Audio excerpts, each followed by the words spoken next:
ఆ ముగ్గురు కుమార్తెలు ఒకరు ఏమీమా. ఎవరమ్మా? ఏమీమా అంటే అర్థం ఏంటంటే పవిత్రమైన పావురం అని అర్థం. ఏమీమా అనగా జమీమా అంటారు ఇంగ్లీష్లో.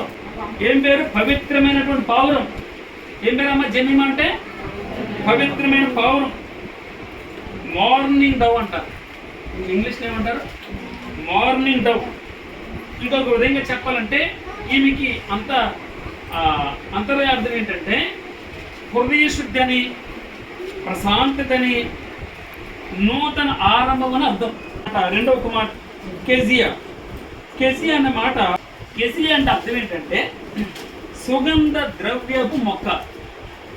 ఏంటమ్మా? సుగంధ ద్రవ్యపు మొక్క. దాన్ని కెజియా అంటే ఇంకొక అర్థం ఏంటంటే దాల్చిన చెక్క యొక్క బెరడు, కారంతో కూడినది అని రాయబడి. దాల్చిన చెక్క తెలుసు కదమ్మా. దాల్చిన చెక్క బెరడు కారం అంట.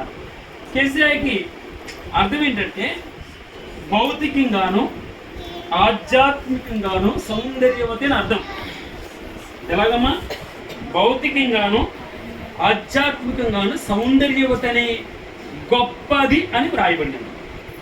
తర్వాత మూడవ కుమార్తె, చిన్న కుమార్తె. ఏం పేరమ్మా? పేరు కెరెమ్ హప్పు. కెరెమ్ హప్పు. ఈమె కెరెమ్ హప్పు అంటే అర్థం ఏంటంటే నీలి రంగు అని అర్థం. ఏంటమ్మా? నీలి రంగు. ఇంకొక విధంగా చెప్తే పవిత్రపు రసాయనాల పిందె అని అర్థం చెప్తారు. పవిత్ర రసాయనాల పిందె. సరే, నీలి రంగు అని గుర్తుపెట్టుకో.